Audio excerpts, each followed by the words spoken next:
The rain fell on the city that night as though the sky had bottled up its anger for a very long time, and only tonight chose to pour all of it onto the narrow streets of Hadley.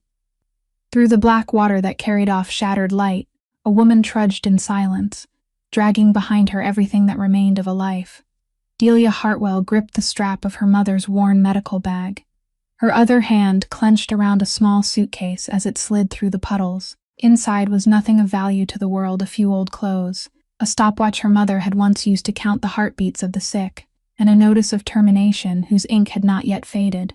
But to her, it was the whole world, all that was left. At 27, she had lived long enough to understand one bitter truth. This city never spared a place for those who stumbled. 3 weeks earlier, the hospital had pushed her out the door, only because she dared to say that a renowned doctor had prescribed the wrong medication, and a human being had died because of that mistake. People believed the diploma on the wall, believed the tailored suit. She had only her hands that had kept so many hearts beating, now trembling with cold, useless in the rain. She sank down beneath the awning of an abandoned building, holding the medical bag to her chest as though holding the hand of her departed mother. Tonight was not the end. At least she was out of the rain. Then, from the alley across the street, came a sound. The dry clash of metal, a stifled groan, then the sound of a body collapsing. When Delia dared to look through the rain, she saw 3 figures, 2 standing, one on his knees. And then, within a few heartbeats, everything reversed. The one who had seemed about to fall slowly rose to his full height, his movements decisive and cold enough to make her forget to breathe. The other 2 fled into the darkness, as though running from something more frightening than death itself. The remaining man stepped out beneath the light.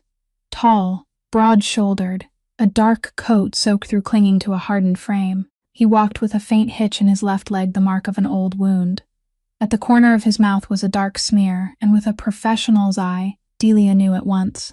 It was not his own blood. He stopped, turned his head slowly, and looked straight at the place where she crouched in the shadows, as though he had known she was there all along. "You won't be needing that." His voice was low and rough, like metal grinding on stone. His gaze passed over her hand clenched around the scissors in her pocket, then settled on the bag she held to her chest. And those eyes, not the eyes of a predator, but sunken deep, threaded with red, carrying the exhaustion of a man who had gone far too long without a single decent hour of sleep. "You're a nurse." It was not a question. He was silent for a long while, rainwater streaming from the brim of his coat. Then he said the thing she would never afterward forget. "I'll pay you any price," he said quietly. "Just do one thing for me. Sit beside me until the sun comes up." And in Delia's mind there remained only a single question. A man who had just sent 2 others fleeing without daring to look back, what could he fear in the dark? So much that he would beg a stranger to stay at his side until dawn. Subscribe to our channel and journey with us through stories of healing. Where kindness always finds its way home, the offer hung suspended between them, heavier than the rain pouring down around them. Delia didn't move. Every nerve in her body was screaming one single thing: get up, grab the suitcase, disappear into the dark street before it was too late.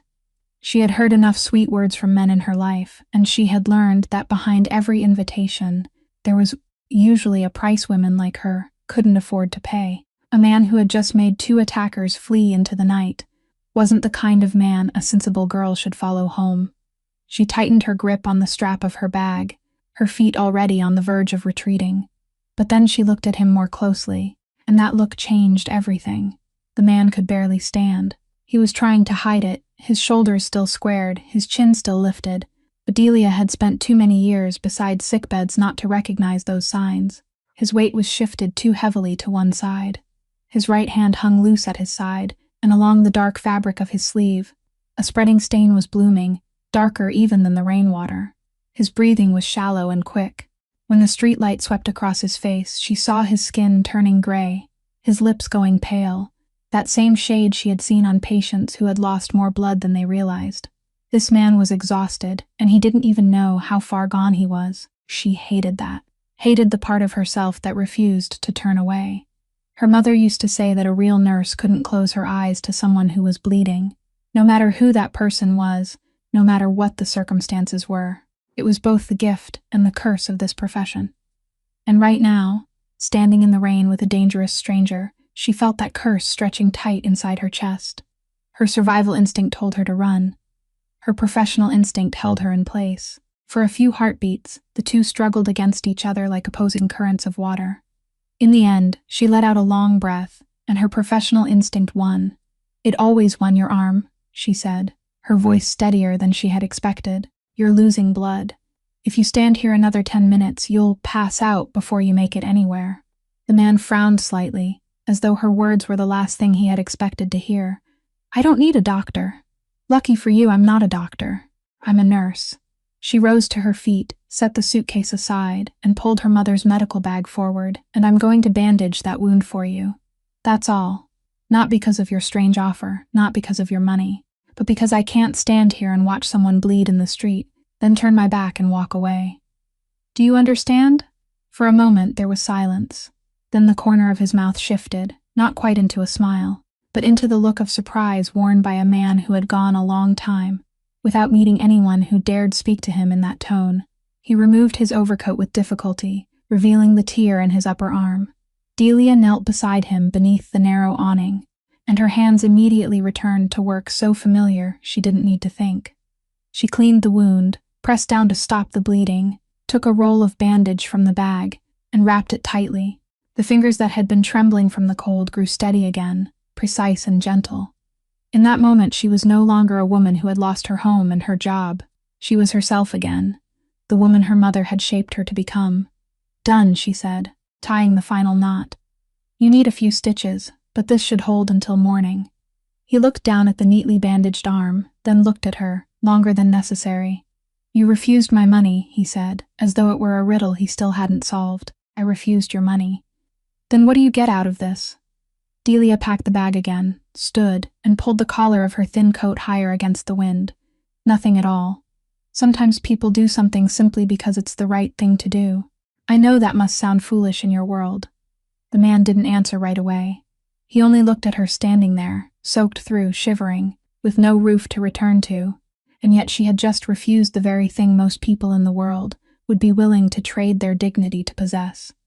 And in those tired eyes of his, something shifted faintly, a small glimmer of light he himself had not yet had time to name.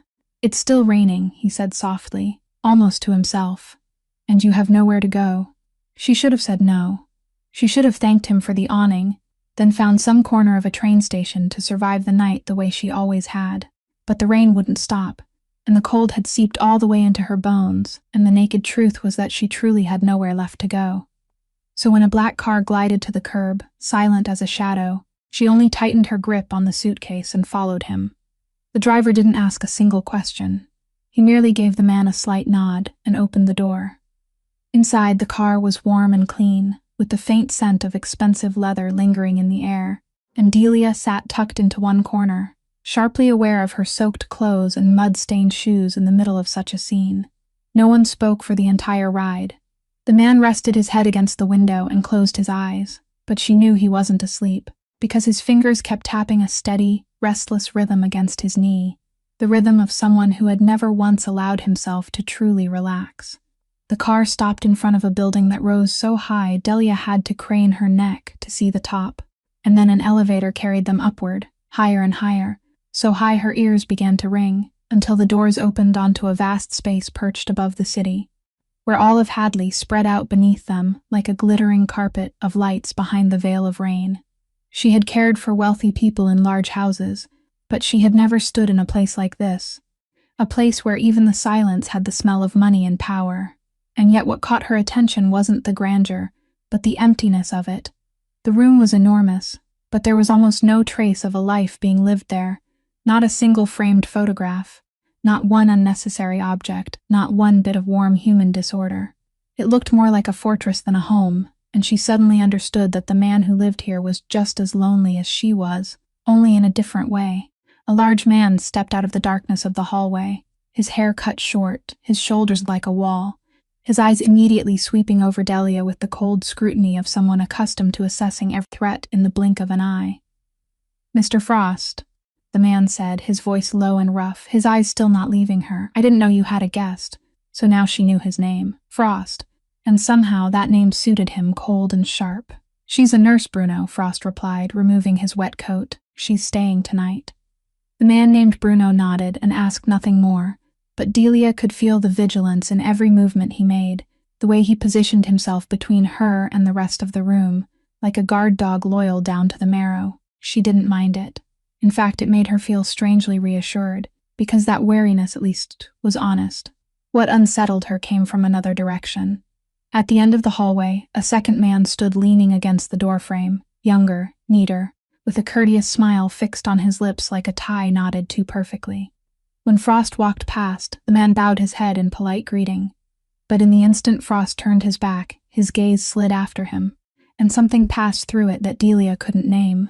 Some cold, calculating glint that vanished so quickly she wondered whether she had imagined it.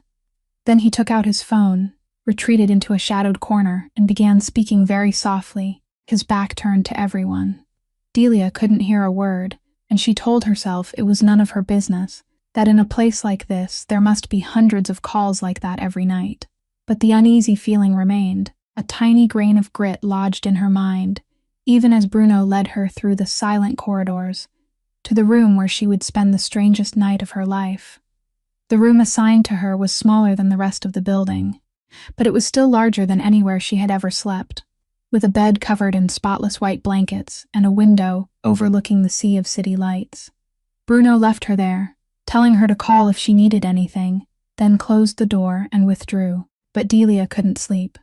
She changed into the dry clothes that had been laid out on the bed, sat down on the edge of the mattress, and listened to the silence of a strange place. Then, through the wall, she heard footsteps, steady, restless, going back and forth like a caged animal. Frost's footsteps. It went on for hours, and she understood at once that it was the sound of a man who simply couldn't lie still. At last, unable to resist the nurse inside her, she put on her coat, opened the door, and followed the hallway toward the light that was still burning. She found him in a room full of books she suspected were rarely read, standing by the window with a glass of liquor in his hand that had never touched his lips. "You should lie down," she said softly. "Your arm needs rest." He turned back, and under the yellow light, his face looked even more worn than it had out in the rain. "Lying down doesn't do anything," he replied, his voice touched with a bitter kind of self-mockery. "I can't even remember the last time I slept through a whole night." She stepped closer, checked the bandage on his arm again, and he let her do it, as though he was too tired to resist. "You must think I'm insane," he said while she removed the old bandage. A grown man begging a stranger to sit beside him until morning. "I've paid the best doctors in the country. Specialist people wait months just to see. I've swallowed enough medicine to knock down a horse. Some of it made me unconscious, but that wasn't sleep. Some of it did nothing except leave a bitter taste in my mouth. They shone lights into my brain, covered me with wires, then shook their heads and wrote another prescription. None of them helped. So when I saw you out there, soaked through, holding that medical bag as if it were your life itself, I thought maybe someone who was used to sitting watch over others through the night might be different. I don't even know what I was thinking anymore." It was the plea of a man who had run out of road. Delia sat down in the chair across from him, and for the first time since they had met, she looked at him not as a danger, but as a patient. She had seen this kind of exhaustion before, the kind that eroded a person from the inside, turning sleep into an enemy instead of a refuge. "You're not insane," she said. "You're just tired, more tired than medicine can reach." He leaned back in the chair and closed his eyes, but she could still see clearly that he remained tense, still on guard. And then, almost without thinking, her hand slipped into her coat pocket and took out her mother's stopwatch, the object she had carried with her for years like a charm. She set it on the small table between them, the gesture so familiar that she did it without a thought, because that was what her mother had always done beside the bed of every patient who struggled to sleep, leaving them a steady sound to hold on to. The small ticking filled the quiet room, slow, constant, a rhythm that never hurried and never stopped. She said nothing more. She only sat there in silence, letting that sound fill the empty space between them. And then something strange began to happen. Frost's breathing slowed. His fingers, which had still been tapping with that restless rhythm, gradually loosened. The strained lines on his face softened little by little, like a cord tied too tightly for too long finally being eased open. Delia sat perfectly still, not daring to move, hardly daring to breathe, watching that powerful man sink into sleep right before her eyes. She didn't understand why. She only knew that it was happening. And she sat watch over him all night, as her mother had once taught her to do, until the first light of dawn spilled across the glass windows. When Frost opened his eyes and realized there was sunlight, realized he had truly slept for the first time in 3 long years, he looked at her with an expression Delia would never forget, a look of pure astonishment, almost fear, from a man who had just been given back something he had believed was lost forever. That morning, for the first time since she had stepped into this building, Frost looked like a different man. Not exactly refreshed, because 3 years without sleep couldn't be erased in a single night, but something in his eyes had softened, like water after a storm. He found her in the kitchen, where she was making herself a cup of coffee and trying not to touch anything more expensive than necessary. "I want you to stay," he said directly, without circling around it. "Not for one night. Long term. You'll have your own room and be paid generously, more generously than any hospital has ever paid you. All you need to do is exactly what you did last night." Delia set the coffee cup down, and the old wariness immediately rose inside her, that instinct that had kept her alive through so many streets and so many dark nights. Everything sounded too easy, and in her life, anything that sounded too easy always came with a hidden trap. "You don't even know my name," she said. "Delia Hartwell." He answered at once, making her go slightly still. "Bruno looked you up last night. I know you're a licensed nurse with 5 years in the profession. I know Mercy Hospital let you go 3 weeks ago. I know you don't owe anyone a single cent except for your mother's medical bills, and I know you don't have a roof over your head." She felt a chill run down her spine as she listened to her life being recited so smoothly, as if from a file. "So you know I'm desperate," she said slowly, "and you think that makes me easy to buy." Frost didn't deny it, nor did he seem offended. "I think that means you and I can help each other. You need somewhere to go. I need something this entire fortune can't buy. That's a fair exchange, Miss Hartwell. Nothing more and nothing less." She looked at him for a long time, weighing it. She knew exactly where she was standing. She knew exactly that the man before her lived in a world she didn't understand and didn't want to understand. A world of silent cars, broad-shouldered guards, and streaks of blood at the corner of his mouth that weren't his own. But she also knew the cold of a night on the street, and she knew she couldn't keep wrapping her pride in nights like that forever. "If I stay," she said at last, "it will be on my terms. I'm your nurse, nothing else. I have my own room and a door that locks, and you never cross that threshold unless I give you permission. I take care of you when you need it, but I don't belong to you. I'm not your property, not some object in this building. And whenever I want to leave, I'll leave, without explaining myself to anyone." A brief silence passed, then he nodded. "Agreed." "I'm not finished," she continued, her voice hardening. "I don't want to know what you do to have all of this. I don't ask, and you don't tell me. I mend people's bodies, Mr. Frost. That is my work. Whatever happens outside that door is your business, and I want it to stay out there." She wondered whether he would be angry, but instead, the corner of his mouth only lifted slightly, with that look of near admiration she had glimpsed the night before. "You are the first person in many years who has dared set conditions with me," he said. "Then perhaps it's time someone dared to do it," she replied. They shook hands, the handshake of 2 strangers making an agreement both of them pretended was far simpler than it truly was. And when she released his hand, Delia told herself that she would never let herself forget who this man truly was, that she would keep her heart locked as tightly as the door to her room. The nights that followed settled into a rhythm of their own. And Delia, who had been trained to observe and remember every small symptom in a patient, began to recognize a pattern. She tested it carefully, the way she would trace the source of a fever. On the second night, she kept the stopwatch in her coat pocket and simply sat quietly beside him. And Frost tossed and turned until nearly dawn, his eyes wide open as he stared at the ceiling. On the third night, she placed the watch on the table as she had done that first night, and in less than 1 hour, his breathing had slipped into the deep, even rhythm of real sleep. She did it again and again, not out of idle curiosity, but because she needed to understand, and the result was always the same. It wasn't her presence that allowed him to sleep. It wasn't the room, it wasn't the darkness, it wasn't the exhaustion built up inside him. It was that sound, that small, steady, persistent ticking. Something in its rhythm reached a place deep within him that medicine and machines had never been able to touch. Delia was a nurse, not a psychologist, but she had sat beside enough sickbeds to understand that some wounds did not live on the skin. There were kinds of pain carved so deeply into a person's mind that the body refused to loosen, refused to trust that closing one's eyes could ever be safe. And she began to suspect that this man carried a wound like that, something that had happened in the dark, something that made him afraid to sleep, because of what sleep might take from him. She didn't ask. That was part of their agreement, and more than that, she knew there were doors people had to open on their own, doors that couldn't be pried apart with curious questions. But the answer found its way to her on a night when she wasn't expecting it. He had been asleep for more than 1 hour, his face more peaceful than she had ever seen it, when suddenly his whole body jerked.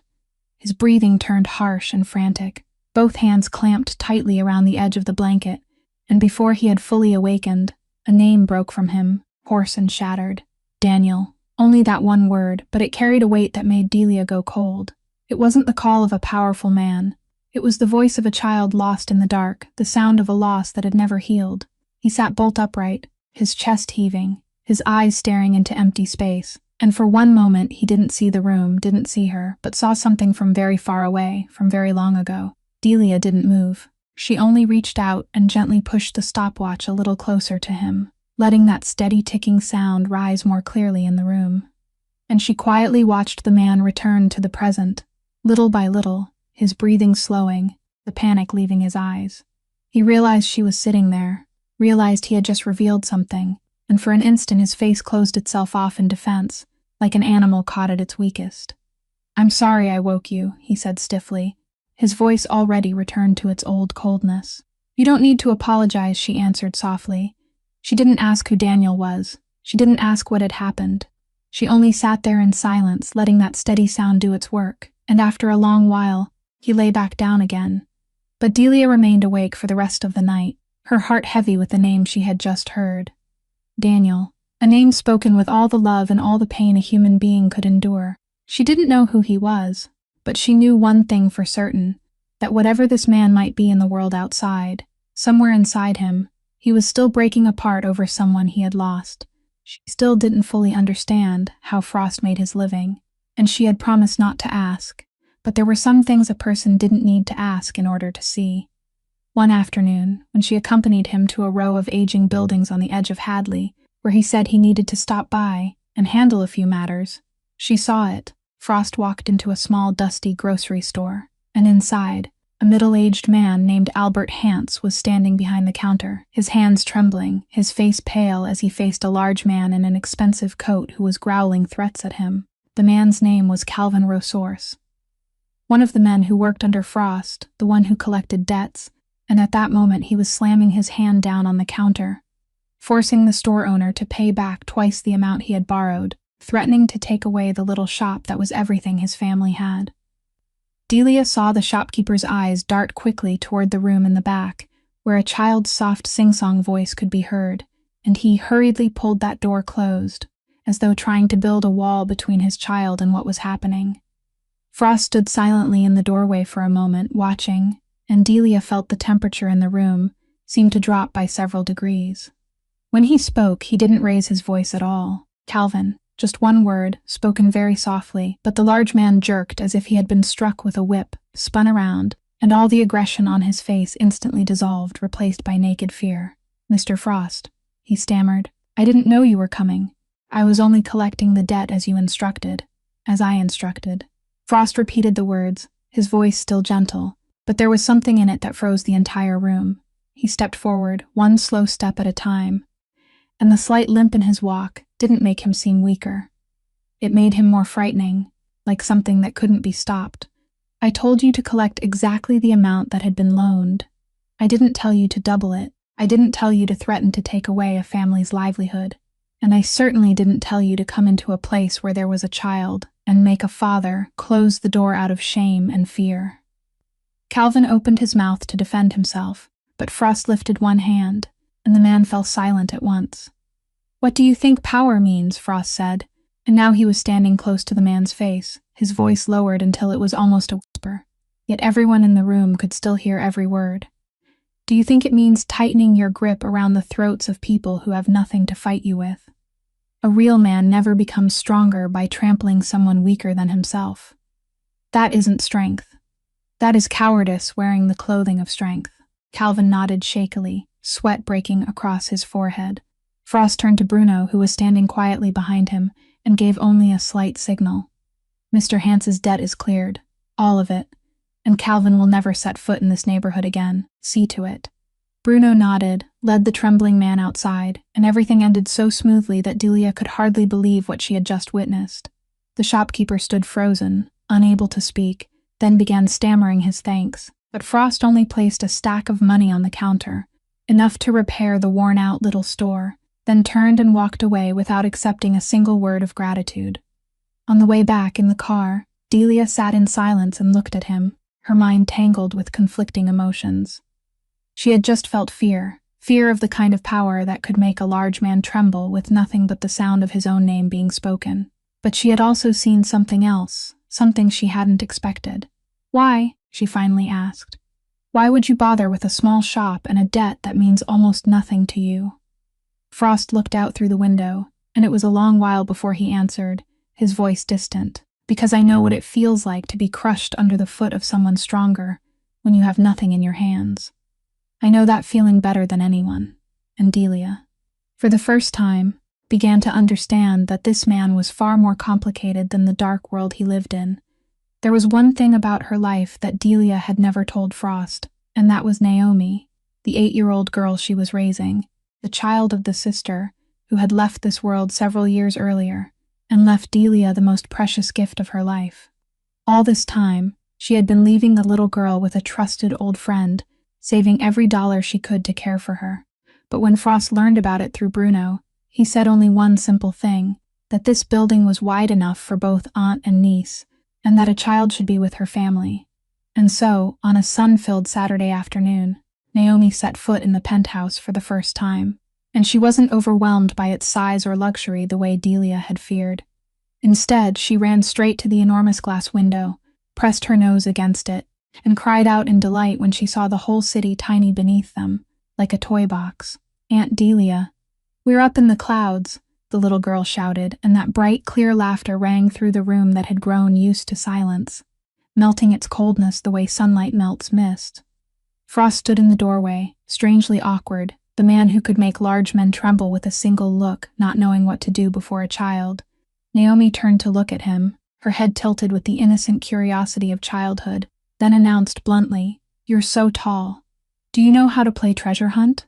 Frost opened his mouth, clearly having no idea what treasure hunt was, and Delia had to fight back a smile at the sight of that powerful man being cornered by an 8-year-old girl. "I'm afraid I've never played," he admitted. "Then I'll teach you," Naomi declared, as though it were the most important thing in the world, then took his large, scarred hand in her tiny one and pulled him away, and to Delia's astonishment, Frost obediently allowed himself to be led. All that afternoon, the penthouse, which had always been as silent as a fortress, suddenly filled with laughter and the sound of running feet. Naomi hid a small pebble she had picked up somewhere and made him search the whole house for it, and Frost, the man who had faced the most dangerous people in the city without blinking, bent down and seriously looked under the sofa in a way so solemn it was almost funny. When she grew tired, the little girl sat flat on the floor with the colored pencils Delia had brought, drawing with deep concentration, her tongue sticking out from one corner of her mouth. A little while later, she ran over to Frost and held out a sheet of paper. "I drew you," she said proudly. On the paper was the figure of a tall man drawn in crooked, childish lines, standing beside a house, and above his head, instead of dark clouds, there was a bright yellow sun with rays shining out in every direction.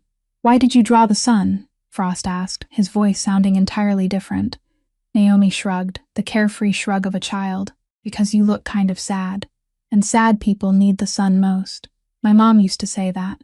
That innocent sentence hung in the air, and Delia saw something break and heal in Frost's eyes at the same time.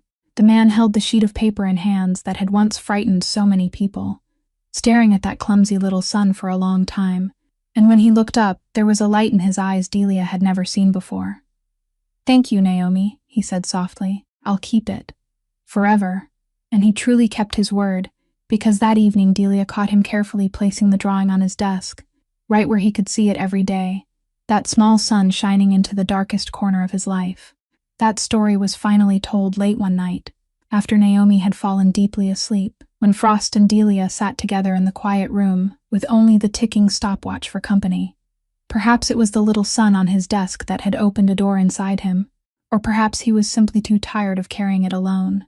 He began softly, his eyes fixed on empty space, as though he were reading from an old page he knew by heart, every single word, but had never dared read aloud. He told her that he once had a younger brother, Daniel, 6 years younger than him, the only person in this world he had ever truly loved. The two brothers had grown up without a father or mother, leaning on each other in streets that showed no mercy, and Lincoln himself had raised Daniel with his own 2 hands. He had done everything, even the things he wasn't proud of, so his little brother could have food, a place to sleep, and a future. Daniel was the reason he had stepped into this world, the reason he had become hard and ruthless, because he had sworn that he would never let his brother suffer hunger, cold, or fear again. And he had kept that promise. He had built an entire empire, and Daniel had grown into a kind, warm young man, completely different from the dark world his older brother ruled, a young man with a smile that could make people forget their sorrow. But that very world, the world Lincoln had created to protect him, was what finally took Daniel away. He told it in a voice, so even it was frightening, that one night 3 years ago, his enemies had come for him, while the 2 brothers were sleeping in the same house, believing it was the safest place in the world. They came in the darkness, silently, and by the time Lincoln woke, it was already too late. He didn't describe the details of what had happened in those chaotic moments, and Delia didn't need him to, because the pain in his voice had said everything. He told her only about the moment afterward, the moment he held Daniel in his arms, right there on the floor, and fought with hopeless desperation to keep him there. I put my hand on his chest, Frost said, and for the first time his voice broke. I could feel his heart still beating. I kept my hand there, counting every beat, telling myself that as long as I could still count, he was still here with me. I begged him to hold on. I promised him everything. But that heartbeat kept slowing beneath my palm, weakening little by little, until... He didn't finish the sentence. He didn't need to.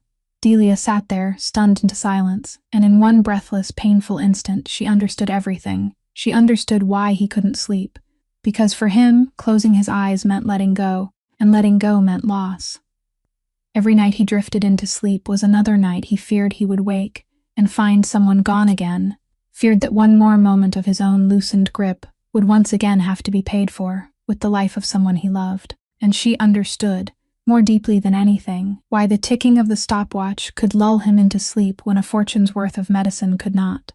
Because it was the sound of a steady, unwavering heartbeat, a heartbeat that did not slow, did not weaken, did not fade into silence. It was the sound telling the deepest and most wounded part of him that a heart was still beating right beside him, that tonight he didn't need to keep watch, that tonight no one would leave him. Delia looked at the large man sitting there with the weight of 3 years heavy on his shoulders, and she didn't offer a single hollow word of comfort, because she knew no words could reach that kind of pain. Instead, she only reached quietly across the spaces between them and placed her hand over his, the hand that had once held a dying heartbeat, and she kept it there, warm and steady, until dawn was nearly breaking. After he had poured out his pain, a gentle silence settled between them, and Delia understood that now it was her turn. He had opened his door, and it would be unfair if she kept her own lock tight. She looked down at the stopwatch still ticking on the table, and for the first time, she told him about its true owner. "This belonged to my mother," she began, her fingers lightly touching the metal casing worn smooth by the years. "She was a nurse too, perhaps the finest nurse I've ever known. I grew up in hospital corridors, waiting for her shifts to end, dozing off on plastic chairs. She was the one who taught me everything I know." She told him about the mother who had raised her alone, just as alone as Lincoln had raised Daniel, a woman who believed that healing others was the noblest thing a human being could do.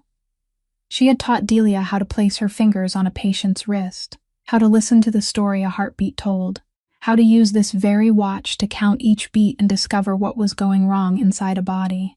"She told me that a heartbeat never lies," Delia went on, her voice growing softer, "that when every word could be false, a person's heart would still tell the truth. I believed that my whole life." Then she came to the hardest part, the part she had never told anyone. Her mother had fallen ill, with a disease that came quietly and spread quickly, and though Delia had done everything she could, though she had stayed awake through countless nights beside her bed, using the very hands her mother had trained to try to keep her there, in the end she had still been helpless. "I'm a nurse," she said, and her voice trembled faintly. "I've saved so many strangers, and yet when it was the turn of the most important person in my life, I couldn't save her. I sat there, holding this watch, counting her heartbeat as it slowed, just as you did with Daniel. And I understand that helplessness, that feeling when your hands, the hands meant to heal, still can't hold on to the person you love." As those words left her, something changed in the room. The two of them sat there, a powerful kingpin and a poor nurse, two people who seemed to have nothing in common at all, and yet they were looking into each other's eyes and seeing their own pain reflected back. Both of them had once held a fading heartbeat in their hands. Both of them had tasted that terrible moment when they realized love alone wasn't enough to keep someone alive. Both of them carried a guilt with no name, the lingering belief that surely they should have been able to do more. "So that's why," Frost said softly, his eyes gentle in a way she had never seen before. "That's why you carry it with you, not as a tool, as a piece of her." Delia nodded, and for the first time in a very long while she allowed herself to be honest. "As long as it keeps ticking, I feel as though she's still with me, as though I haven't completely lost her." Frost looked at her for a long time, then said something she had not expected. "Then we're more alike than you think. Both of us are living by the sound of a heart that no longer beats." And in that moment, the final distance between them, that distance of suspicion and caution Delia had so carefully built from the first day, quietly dissolved. Not through a romantic gesture, not through a confession of love, but through something far deeper, the complete understanding between two souls carrying the same wound. But that newly formed closeness did not last long before the brutal reality of Frost's world came crashing in and shattered it. One evening, after Naomi had been sent to spend the night at Delia's friend's house, something went wrong in the building. Shouts rose from the lower floor, footsteps rushed in frantic haste, and when Delia stepped out of her room, she came upon a sight that made her blood turn cold. Bruno and several other men were escorting a stranger down the hallway, the man's face filled with fear, and the air inside the building was thick with a kind of threat she had never felt so clearly before. Frost stood there in the middle of it all, and this time he was not the man who had bent down to search for Naomi's pebble, nor the man who had quietly held her hand until dawn. This time he was something else, cold and distant, a kingpin handling the affairs of the underworld, and Delia suddenly realized that she had forgotten. She had let herself forget who he truly was. She retreated to her room, her heart pounding, and all that night she couldn't sleep. But this time it wasn't because she was worried about him. It was because she was worried about herself, and most of all, because she was worried about Naomi. The next morning, she went to him with her suitcase already packed, her face pale but determined. "I have to take Naomi away," she said, her voice trembling but refusing to retreat. "I'm sorry. I know I promised, I know you've been good to both of us, but last night, I saw it. I saw your world and I can't let a child grow up in a place like this. I can't let her be near the things that could happen here. I swore on my sister's grave that I would keep her safe, and that promise matters more than anything else, even." She left the sentence unfinished, not daring to say the rest. Frost was silent for a long while, and she had prepared herself for anger, for threats, for the power she knew he could use to keep her there, because she had seen him make people obey with nothing but a quiet voice. A man like him, a man who could give orders to an entire city, could absolutely refuse to let her leave. But he did not. Instead, he only nodded slowly, and there was no anger in his eyes, only a deep sadness and an understanding that made her heart ache. "You're right," he said softly. "A child deserves to grow up in the light, not in the dark, and you're a good aunt for putting her above everything else." He turned to Bruno and instructed him to prepare a car, to take the two of them wherever she wished, and to make sure she had enough money to begin again, safely, with no strings attached. "I will never stop you from doing what you believe is right," he said.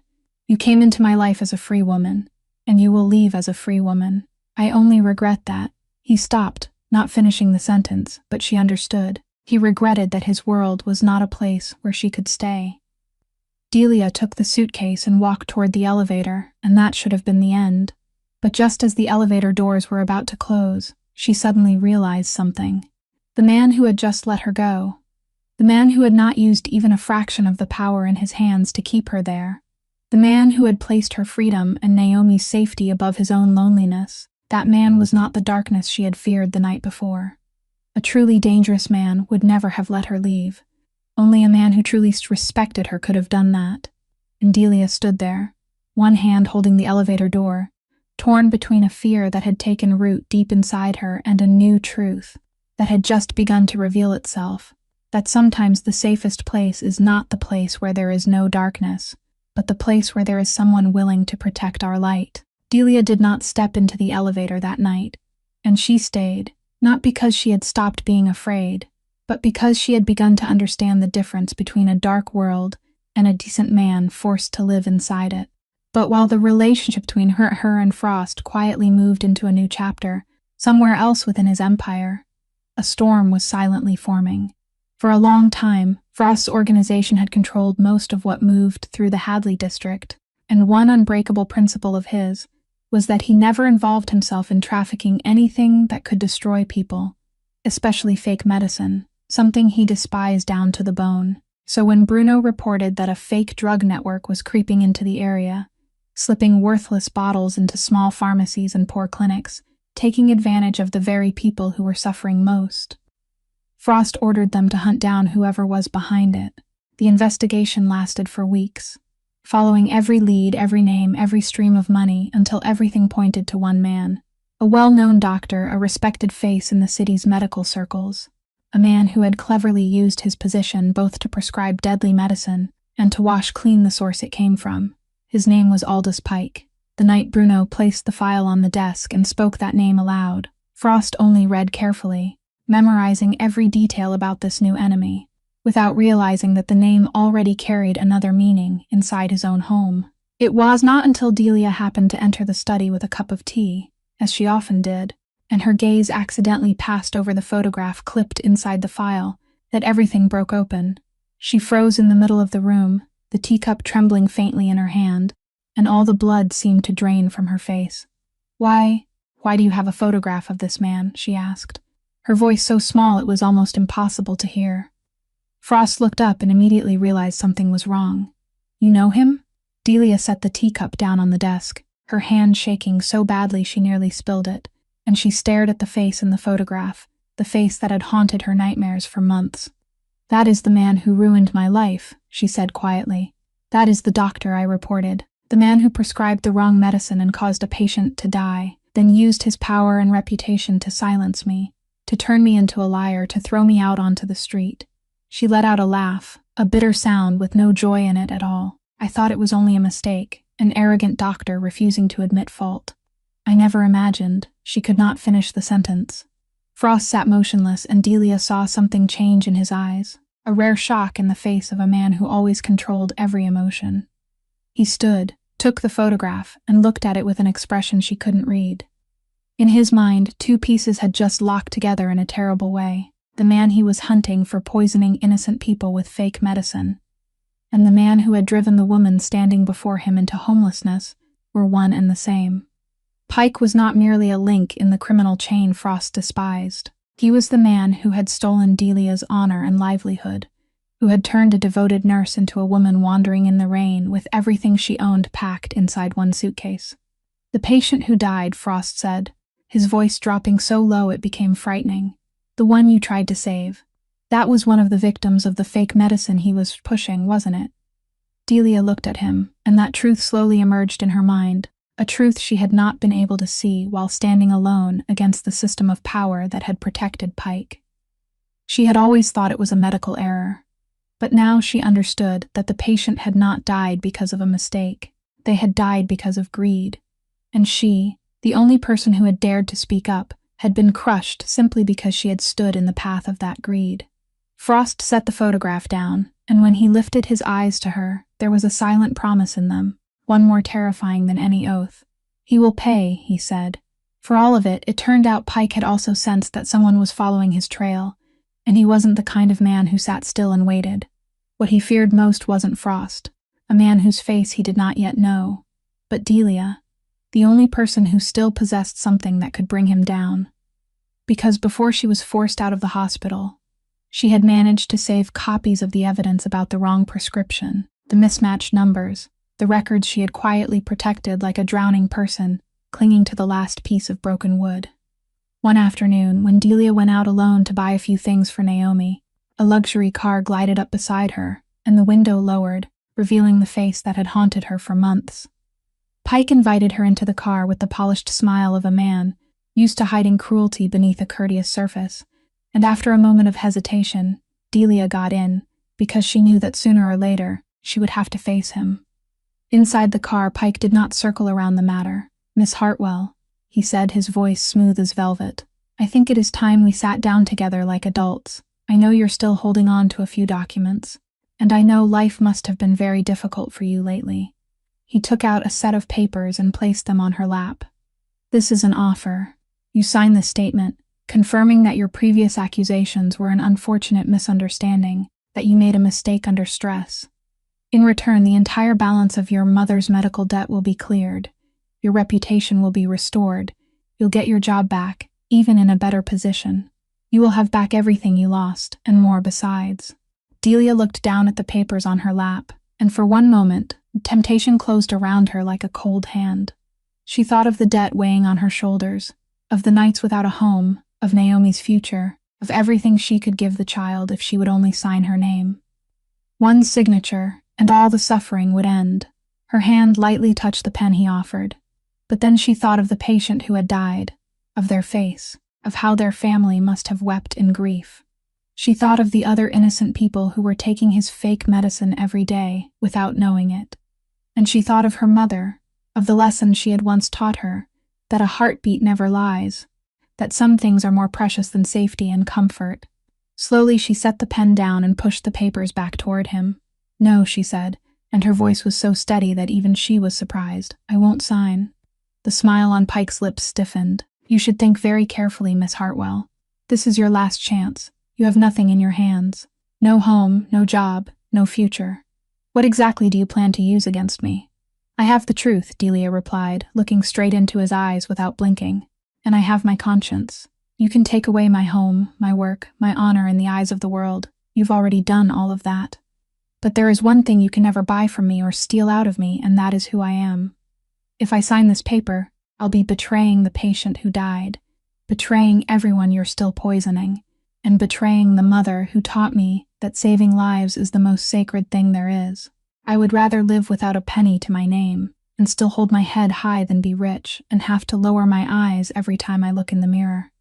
Pike looked at her, and for the first time, beneath his courteous mask, something poisonous and dangerous appeared in his eyes. "Then you have just made a very grave mistake," he said softly. The car door opened, and Delia stepped out, her legs trembling but her head still held high, leaving behind everything she might have reclaimed, and carrying with her the only thing she would never trade away, her own dignity.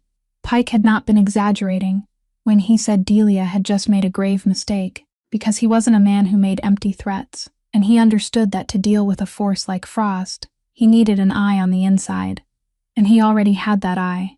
For weeks, Frost had sensed that something was wrong, that his enemy always seemed to be one step ahead of him, knowing his moves in advance, anticipating the places he would go. Someone was leaking information from within, and that thought gnawed at him, because his trusted circle was very small, and every name inside it belonged to someone he had once placed his faith in. Bruno was the one who uncovered the truth, after many nights spent quietly tracing every call, every transaction, every suspicious movement, and the name he brought to Frost made the entire room seem to fall silent. It was Gareth Mallory. The young man with the courteous smile always fixed on his lips, the one who had been beside Frost for many years, the one Frost had lifted from obscurity and turned into one of his most capable right hands.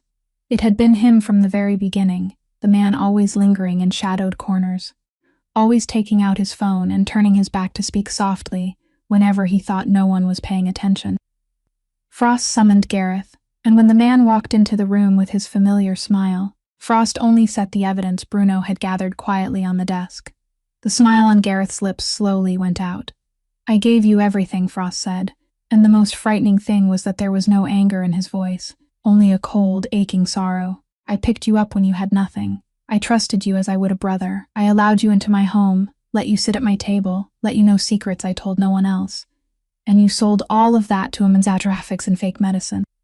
Why Gareth, knowing there was no point in denying it anymore, revealed his true face, and the false courtesy dropped away like a shattered mask. Because I grew tired of being your shadow, he hissed. You built an entire empire, while I was forever the man standing behind you, running errands for you. Pike promised me something you never would, the chance to be my own master. You talk about loyalty, but loyalty doesn't feed me. Frost looked at him for a long time, and in his eyes, Delia, who was standing silently in the doorway, saw not the rage she had expected, but a deep weariness. The loneliness of a man who had just discovered that even inside his smallest circle, he didn't truly have anyone to lean on. This was the price of the world he lived in, a world where power could buy obedience but could never buy a person's heart. You're wrong, Gareth, Frost said softly, rising to his feet. I never saw you as my shadow. You saw yourself that way. I would have been willing to give you the whole world if you had only asked. But you chose betrayal, and worse, you chose to stand with a man who poisons the innocent. He signaled to Bruno, and his men stepped forward to take Gareth away. Frost didn't need to raise his voice, didn't need to lay a hand on him, because the traitor's fall had been decided with nothing more than a silent nod, and Gareth was escorted out to face the consequences of his choice, forever cast out of the world he had betrayed. When only the two of them remained in the room, Frost stood with his back to Delia, his shoulders weighed down beneath an invisible burden. You see, he said, without turning around, this is my world, a place where even the people I care for can drive a knife into my back at any moment. You were right to want to keep Naomi far away from it, but Delia did not leave. Instead, she stepped closer, stood beside him, and quietly placed her mother's stopwatch on the desk, letting its steady ticking fill the heavy silence. You're not alone, she said softly. Not anymore. Before being removed from the game, Gareth had managed to give Pike something invaluable. Frost's schedule and habits, the routes he usually took, the places he often visited without many men at his side. Pike, now knowing who he was up against and understanding that Frost would never let him go, decided to strike first, putting everything into one reckless gamble to eliminate his greatest threat once and for all. That night, before leaving the building, Frost and Delia had taken Naomi to stay at the home of Delia's close friend outside the city, a peaceful place with a wide garden and a gentle dog the little girl loved, completely far away from every danger. Naomi had waved goodbye to them through the warmly lit window, her face bright because she was about to spend the whole weekend playing, entirely carefree and safe, knowing nothing at all about the storm that was about to descend. It was the child's safety that gave Delia the calm she needed to focus on what happened afterward. On the way back, as their car passed through a deserted area between old warehouses, everything happened very quickly. Other cars suddenly surged out to block them from the front and the rear, and in an instant the stillness of the night was torn apart by chaos. Bruno, sitting in the front seat, reacted with lightning speed, shouting for Frost and Delia to get down. It was a carefully calculated ambush, carried out in an isolated place chosen on purpose, far from every watching eye, far from every form of help, a place where calling an ambulance or reaching a hospital was nearly impossible, because Pike had sent men to block every road, and anyone who appeared in public now would become a target. Frost, even in the most desperate situation, kept an astonishing calm. He shoved Delia down onto the floor of the car, covered her with his own body, and gave firm orders to Bruno and the others. In the chaos of the dark night, Frost and his men fought fiercely to force open a way out, and on that thin line between life and death, he did not think of himself for even a second, but only kept making sure Delia was shielded safely behind him. She crouched on the floor of the car, her heart pounding like a war drum, listening as the violent world she had always tried to avoid exploded all around her, and she realized that the man using his own body to protect her was willing to trade everything to keep her safe. At last, after minutes that felt endless, Bruno found an opening, and the car roared forward, breaking through the encirclement and vanishing into the night. They had escaped, or at least Delia thought they had, until she lifted her head and saw Frost's face. In the dim, flickering light cast by the streetlights flashing past, she saw him leaning against the seat, one hand pressed hard against his side, and between his fingers, a dark stain was spreading. He had been shot while shielding her, and he had not said a single word. He had clenched his teeth and endured it so he could get her out of danger first. "Frost," she cried out, fear tightening around her chest. He tried to give her a pale smile, but the color was already draining from his face. "I'm fine," he said, though the weakness in his voice betrayed the words. "As long as you're all right." Bruno's voice came from the front seat, tense and strained, saying they could not go to the hospital, that Pike's men had spread a net everywhere, and were waiting for them to show themselves, that taking Frost there now would be no different from handing him over to death.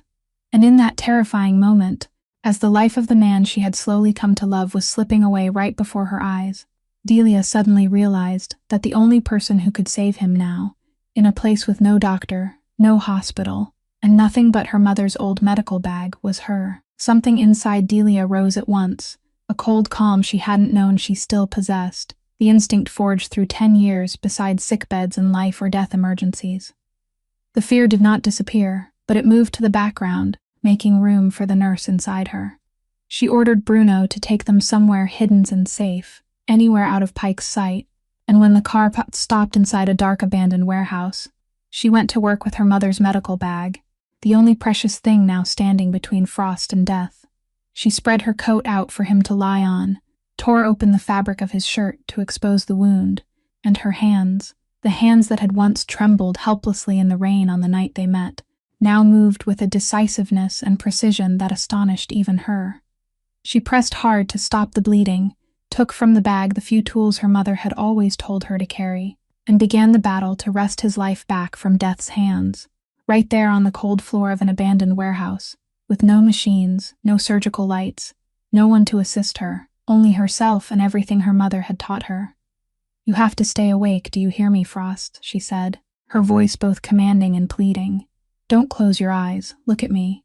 But his face was growing paler and paler, his breathing shallower and shallower, and Delia felt terror rise inside her as she realized he was slipping away from her. And then, almost by instinct, she did the thing her mother had taught her, the thing she had done 1,000 times, but never with a heart this important. She pulled out the stopwatch, placed her fingers against his neck to find his pulse, and began to count. The steady ticking echoed through the dark warehouse, and beneath her fingertips, she felt his heartbeat, weak, slow, but still there. And in that moment, a terrible and painful truth came crashing into her. She suddenly understood, down to the marrow of her bones, the feeling he had carried inside him for 3 long years. Because now she was the one sitting there with her hand on a fading heart, counting each beat as though as long as she could still count, that person would still remain with her. Now she was the one who didn't dare look away, didn't dare blink, afraid that even one loosened moment would be enough to steal him from her forever. Now she was the one begging a heart not to stop beating, bargaining with fate, pouring all her love and all her will into keeping one person in this world. Tears rolled down her cheeks, but her hands did not tremble. "Don't leave me behind," she whispered, bending close beside him, still counting, still pressing hard against the wound, still doing everything she could. "Do you hear me, Lincoln Frost? I haven't given you permission to go anywhere. We still have a whole life ahead of us to heal each other. Naomi still needs you. I still need you. So you have to stay. You have to fight. You have to show me that this heartbeat isn't a lie." And as if in answer to her, as if the sound of the watch and the sound of her voice had anchored him to life itself, the heartbeat beneath her fingertips slowly steadied. It no longer weakened, but began to grow stronger little by little. The blood had stopped flowing beneath her skilled hands. His breathing, though still shallow, had become even again. She had held on to him. With everything her mother had left her, with the old medical bag and the stopwatch, and 10 years of devotion to her profession, the woman once rejected by the entire city had won back the life of the most powerful man she had ever known, right there in the darkest and most desperate place. And as she sat there, holding him in her arms on the cold warehouse floor, listening to his heartbeat return to a steady rhythm, alongside the ticking of the watch, she understood that fate had given her a chance it had never given him, the chance to save the person she loved. When the immediate danger had passed and Bruno found a safe place to take him, a discreet house where Delia could care for him without fear of Pike's men discovering them, the hours that followed passed in a waiting so tense it felt almost suffocating. She did not leave his side for even half a step. She sat beside his bed through the night, changed his bandages, watched every breath, and placed the stopwatch right beside his pillow, so that familiar ticking would stay with him, even when he sank into fevered unconsciousness. She had stayed awake through many nights beside sickbeds in her life, but no night had ever been as long as this one. No night had ever made every breath of another human being mean so much to her. She held his hand, the hand that had once made so many people tremble, now lying motionless and weak in hers, and she softly told him, though she did not know whether he could hear her or not, about the ordinary things she hoped they would do together once he recovered, about teaching Naomi to ride a bicycle, about morning coffee, about all the small things she had never dared dream of until he stepped into her life. And when the first rays of dawn slipped through the gap in the curtains, she felt his fingers move faintly in her hand. She looked up sharply, her heart catching in her throat, and saw his eyelids slowly opening. For a moment, his gaze was still hazy and lost, as though he was searching for the road back from a very distant place. Then those eyes found her, stopped on her face, and something inside them softened, becoming clear. Delia waited, tears already on the edge of spilling over, waiting for him to say something, to ask whether he was still alive, to say something about Pike, about the wound, about his own safety. But he said none of those things.